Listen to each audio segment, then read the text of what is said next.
Kansas City, his face was worn, language gritty, he sold his crack, and he spoke of the man he murdered. 27 years old, he was torn to the bloods. His brother was a Crip, got killed in cold blood. His body lay in the back of a piss-stained alley.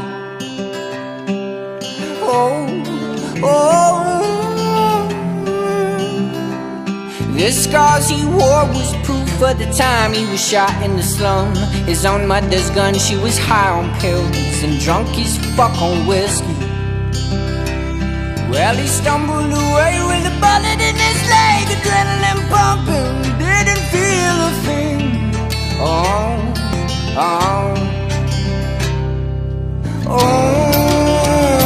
Kansas City. Don't fuck with me. Limitless creative power in the black abyss. Don't you ever wonder how society has come to this? Wait, hold up, now hit the blunt twice. Take a step back, remove the fucking blindfold from your eyes. A preconceived illusion of a soon-to-come apocalypse. It's monotonous, ain't nobody stopping it. Well, I refuse to be a puppet on the string. Isn't this supposed to be the land of the free?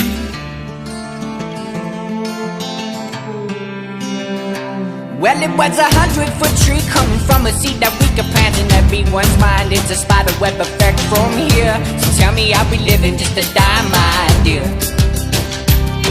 We've been shedding water for a while, and now it's time to sink us when we got the choice to make it, but we wanted what it's always been. Why is it always harder when the rain comes down? Well, the sunshine hits my eyes. We walk along this abandoned island, and these dollar bills beating a hole in my pocket. And I don't mean to lose my way, but it's easier said than done. They say the hardest part is facing our self-destruction. Oh, the hardest part is facing my self-destruction. Kansas City. Don't fuck with me. Kansas City. Don't fuck with me.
Imagine there's no heaven.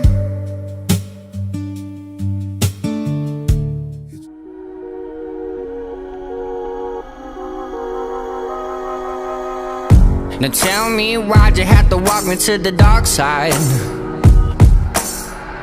I'm not myself and it feels so good. Remember when you said it'd only be a one time? You fed me lies just to get me hooked.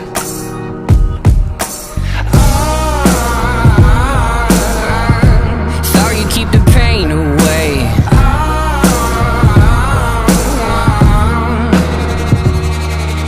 Track marks in a line. Goddamn, I gotta get back. Got me fighting for my life. I was rolling to the backside. I won't make it out alive.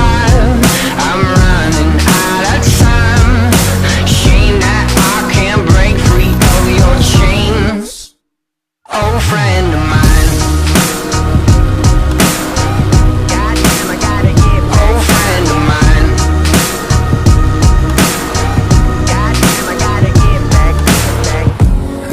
Seen shadows, seen ghosts from a past life.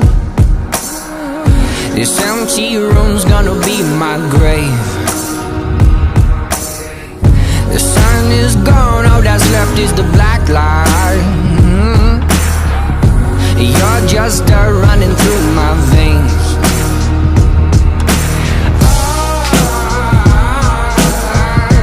So you keep the pain away.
Track marks in a line. Goddamn, I gotta get back. Got me fighting for my life. I was rolling to the backside. I won't make it out alive. I'm running out of time. Shame that I can't break free of your chains. Oh, friend of mine.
Consumed by shortcomings is the calm before the storm. Denying my conscience kept the needle in my arm. And all the lonely nights I spent passed out of sight in an empty bed left me suffering, absent of your company.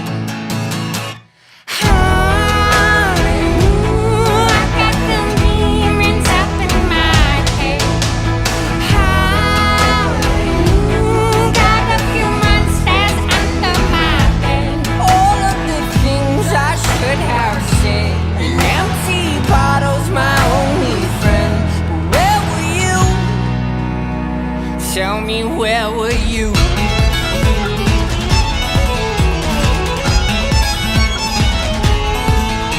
Oh, blinded by substance, what a vicious life I've lived. Caught up in the heartache and smothered by my sin. Is this constant walking sideways? This cause a resonating shame. Quick not to listen, I've got no one left to blame. Oh, the lonely nights I spent passed out of sight in an empty bed left me suffering, absent of your company. I got the memories up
I don't know how to segue to our guest here. You should have just went when I said it, Scott. I know. What you did. You know who doesn't have an OnlyFans account? He might. Who knows? Our guest coming up on the show, very talented musician. He's been blowing up lately. He opened for Nathaniel Rateliff as of late. Folky, trippy, just really unique music, really unique voice. Just a really interesting guy too. Has been through a lot, and kind of introverted, kind of very artsy, but puts out some very powerful music. Music that I think you guys should definitely check out. So he goes by the name of Dirt Miller, and we're going to get Dirt Miller on the line. Hello? Hey, how's it going? How's it going? Hey, Max. Hey, Dirt. Max, Dirt, how are you? Doing well. Very good. Awesome. So that's Mike. I'm Scott, and thanks for giving us a few minutes of your time here. Yeah, thanks for having us, man. Yeah, no problem. So, when we got in touch with Diane, she was like, I have this really awesome artist, Dirt Miller. I started jumping into some of your music. I really dig it, and I found it pretty cool. You were opening for Nathaniel Rateliff at one point, and kind of doing a lot of different things. So, where are you at now these days? Are you about to go on tour, or are you recording at the moment, or? Yeah, right now we're about to hit the road and do a bunch of dates. On the 26th of March is the soonest date. That's a Tree Fort Festival in Boise, Idaho. So we're going to be doing shows and always making more music and always writing and doing the grind, Yeah. That's a constant kind of circular motion. I was listening to your music and looking up a lot of things. A lot of your stuff is very personal for you, Dirt, and dealing with different things like abuse and stuff like that. So I'm kind of curious, when the story is so personal to you, how hard is it to turn that into like something for the audience and all, to make it art? I wouldn't find it difficult, I guess, because the music as a whole, where it becomes like something is kind of for myself. Mm-hmm. And it's great if somebody else can experience something or find something out about themselves through the music, or just, have it help them in some way because it's something that they can relate to or whatever. But I guess it just kind of comes out, and I make the music because I got to get it out of myself, and that's what it's about, for me. You have a very eclectic style. It seems like there's roots of bluegrass, roots of like kind of old school country, roots of some folk in there. What was your kind of musical influences growing up? Were you like a punk rock kid? Were you like, what'd you grow up on? I think it kind of goes all around the whole spectrum, because I love classical music.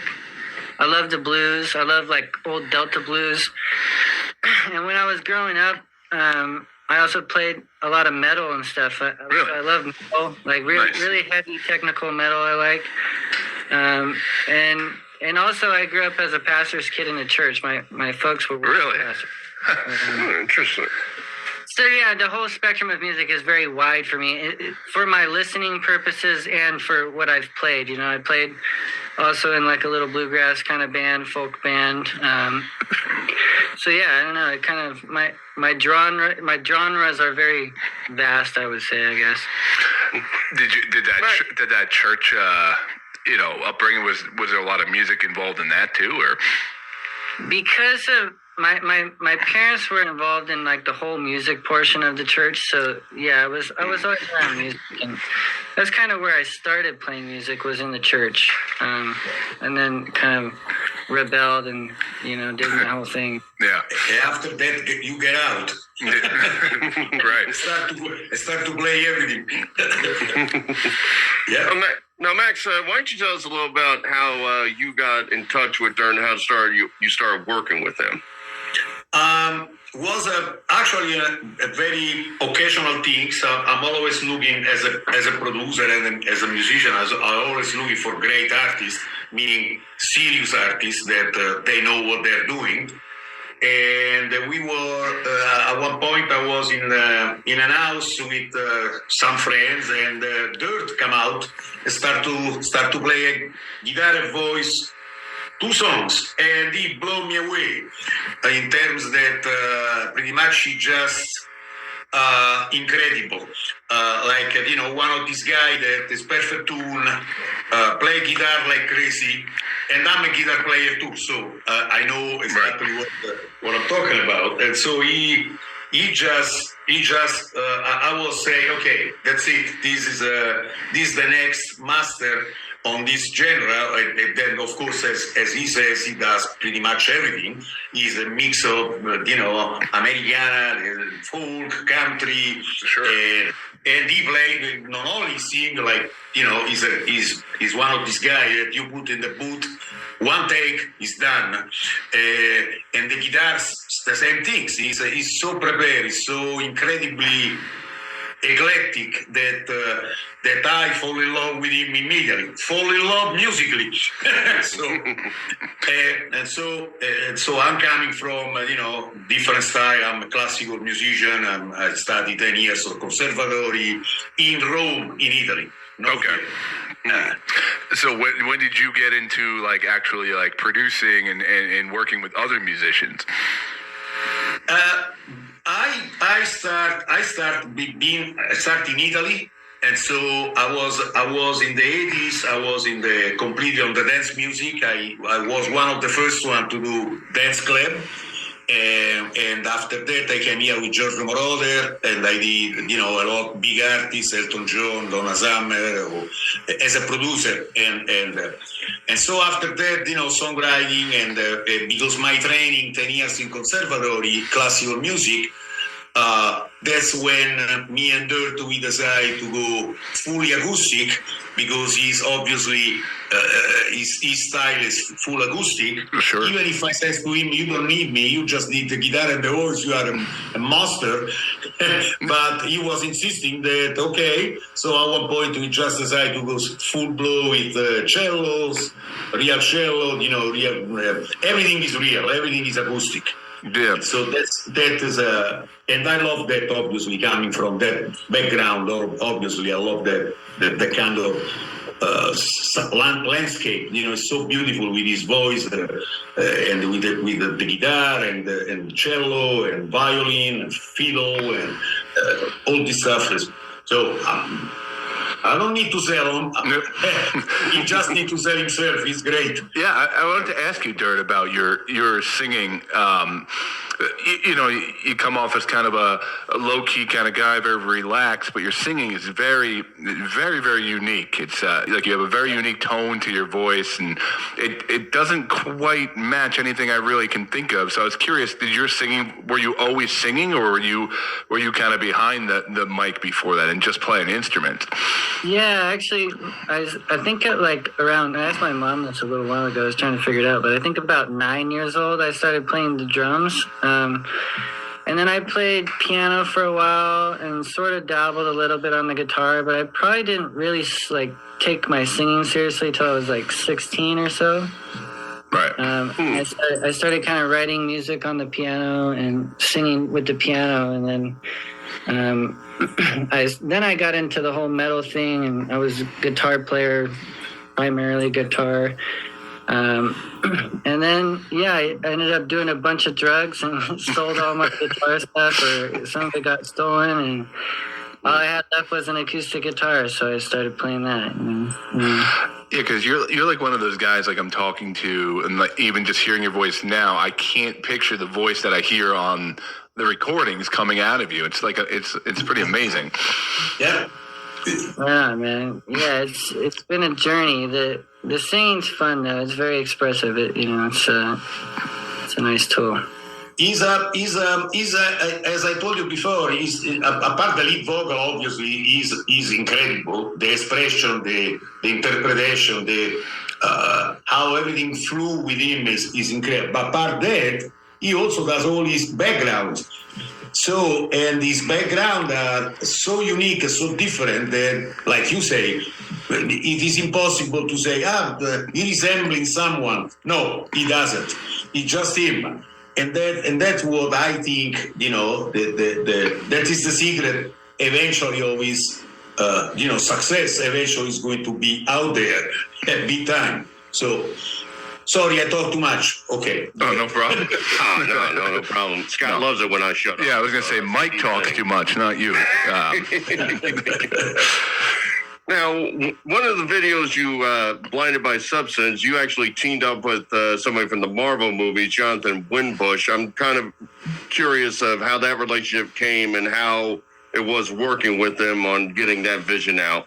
Yeah, so that's Jonathan Winbush is one of Diane's good friends. I believe she manages him as well. And so we kind of brainstormed the video, and we wanted to do something unique with what we had.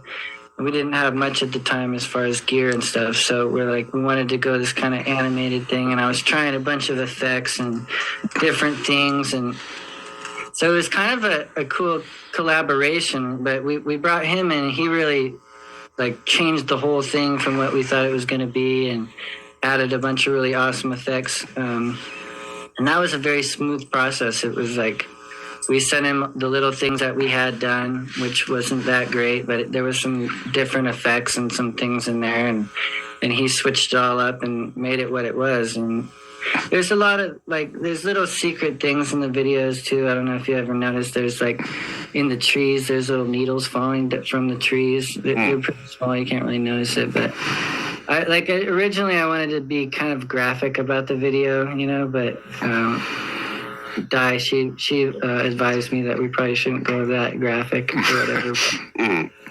That's why they cut Deadpool out of the video. But I think it turned out really cool. That's one of my favorite videos. So big props to Jonathan on that one too. When did you notice you started gaining a little traction with your music, as far as fan response, or you're getting onto these bigger festivals, and you're opening for bands that I love? I see, a bunch of your tour dates and whatnot. When did you notice okay, there's something here, and I'm not just the guy with the acoustic guitar anymore that nobody knows about? Yeah, it was. It was tough when we first started releasing music. It was basically Corona hit, right when we started pushing things out. So it became very tough, just to get shows and stuff. Everything was getting canceled, all that. Yeah. So then we started releasing music, and from the beginning we did pretty well as far as just people responding well to the music and all that. But it was probably about, I don't know, a year and a half ago, maybe a year ago, when we had enough videos and enough of the music out that seemed like people could kind of trickle to the next one. And then opening up for Nathaniel Rateliff was cool too. That was kind of for me one of the moments that was okay, we got something going here. We have some movement. Sure, man. Yeah, this is good, So yeah, we had a couple of those guys on our show a couple years back. Nice guys. We had Jeff Daisy, the sax player, and Jonathan Pope, the bass player, on. So it was pretty cool. They came on and hung out with us for a while. So right on. With your music so unique, is it more fun when you have fans come who know your music and are regulars, or is it more fun where you go to a venue where maybe they don't know you directly and they kind of ooh, what's this? What's going on here?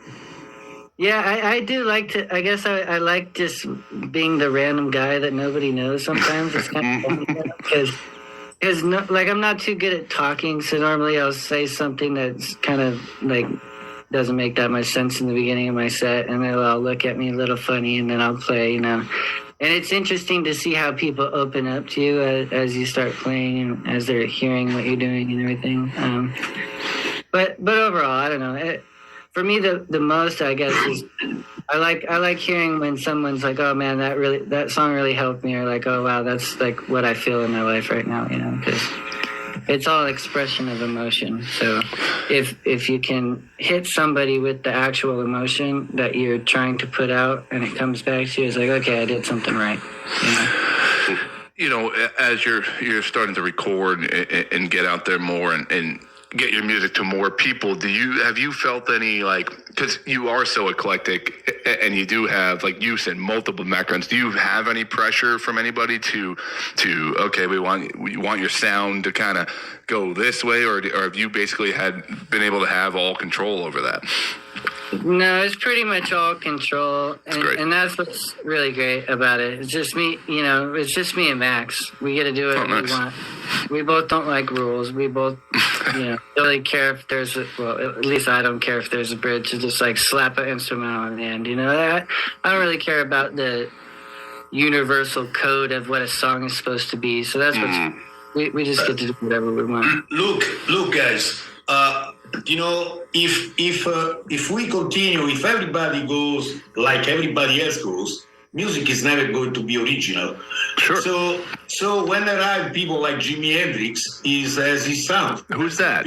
Who's that guy? Is he new? Is he new? You know him? Yeah. I'm going to Google him. I'm going to get him on the next podcast. No, I'm going to Bert Bacharach. His sound, his way to do music that was pop, but wasn't pop. Right. Was pretty much was just him. That's it. Nobody can. So my point is, all the biggest stars are very different, and they need to put their own color, their own mistake, whatever you want to call it. But that will make the unique artist.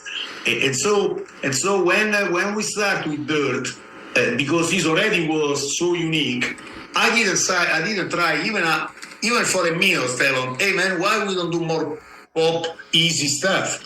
I just said to him, no, let's go to the jugular and go really big time. Sure. And that's what's happening. And he, of course, he's I call him as he's a free soul, let's call it. He's so unique, he's so different that whatever you're doing is phenomenal. Just be inside of this creativity part, and the music is coming original, different. There are, pretty much we say no rules. You remember Dirt? That was our first conversation. No rules. We just going wherever. So that's what I like to hear. Yeah, I mean, it's very refreshing. I'm almost curious if anybody has attempted to contact you about we think you could do a good cover of Bop or something so silly where you're like, do you not understand what we have here? Yeah, I do get some weird requests sometimes, but for the most part, I don't know. I don't really. I try to stay away from everyone. Yeah. It's so much better if I just stay away from everyone. There's too much. For an artist, it's kind of peculiar, but I understand where he's coming from. He's right. Well, that does segue. I did want to ask you. You even just the way you're answering question, and you're saying you kind of like to be alone, and you like to just make is that a hard part for you as far as there's that juxtaposition of I want everyone to hear my music and I want to play to big crowds, but I also just want to be able to somehow just do it without having to talk to everyone or do interviews with these two weird guys from New Jersey like us, is that a hard thing to kind of balance? It's definitely difficult for me, but I think it's kind of something I need to just get used to, and whatever. But yeah, it's definitely a difficult thing for me. I don't like cameras, and I don't like being videotaped, So it is what it is, though. Sure. You get to meet a lot of cool people, and most of the time when you're talking to people, everybody's chill, So yeah. So what do you kind of do when you're on tour? Is it just right back to the hotel room, opening up a book or something like that, or? Yeah, as Di would say it, we kind of rock and roll like the Elvis left the building style. We kind of just try to get in and get out. So tell us about the recording process. Mike's probably so sick. I ask this question to every musician we basically have, but because I'm fascinated by it. I'm fascinated by people's writing and recording techniques. Are you I have all the songs in my head before we get in the studio. Are you a jam it out and figure it out, and then we get it laid down? Are you a guy who records it live? I'm done. Do we multi-track? Like, what is your general recording process? The recording process, I guess, I mean, I always go into the recording process with the song mostly written. Well, that's not true. Sometimes I just write off of like some kind of a rhythm that I have playing or something. And that's one way to write. And I'll just kind of map out the whole song within the program. But most of the time I would say I would write the song, me and my guitar, and then it would go into the studio. Most of the time, those are like pretty much written. Maybe the bridge isn't written, or like some instrumental parts, or something like that. But that's generally how I do it. You know, I'll record guitars, double guitars, right, and then sing vocals. And in the beginning, we did it all at Max's house because he's got the badass studio. You know, nice. And then coronavirus hit, and we just kind of had to separate, you know. So I got my little home set up here, and I'll just record my things over here and send them over to Max, and he'll send me something back. And generally, within the first time, I'm like, "Oh, sounds good. Let's go." All right. Yep. What about live performances? Do you travel with a full band, or is it just you? Right now, just me. Nice. Within trust me is enough. Trust me. I've heard his stuff. I agree with you. He is enough. Thanks, man. Well, yeah, I got a cool live set going right now. In my opinion, I think it's cool. I've been doing a lot of looping. Yeah. I try to fill up some space or fill in all the awesome shit that Max did. You know, I gotta make it sound interesting because it's actually kind of funny when you listen to your song so many times with all that awesome shit going on in the background. Then when you break it down, it just feels so small, and like you're hearing all these parts in your head that should be there, you know. So right, I'm trying to fill that space in the best way I can. You know, that's great. I'm kind of curious to know, you're so laid back and everything.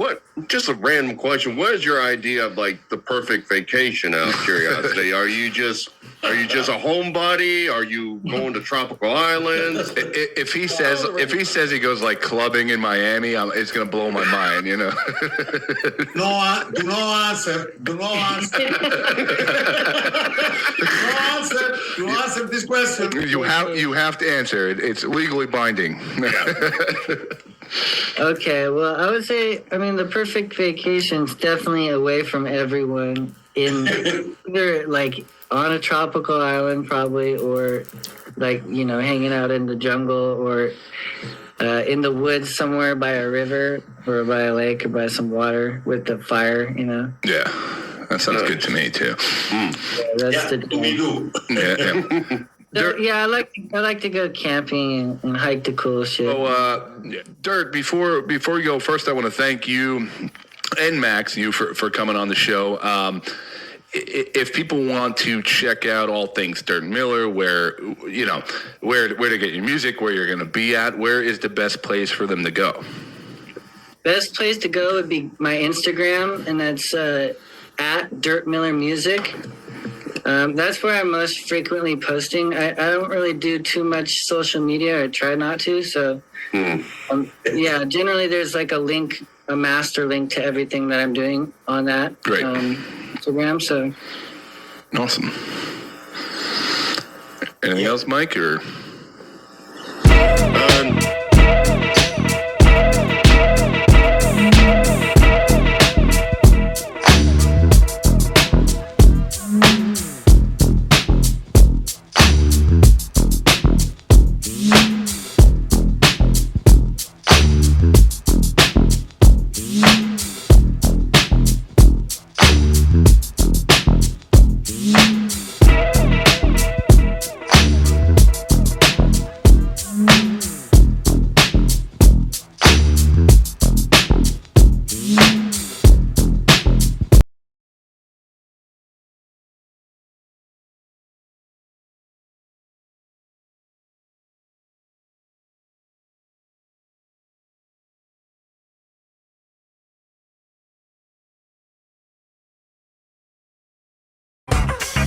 For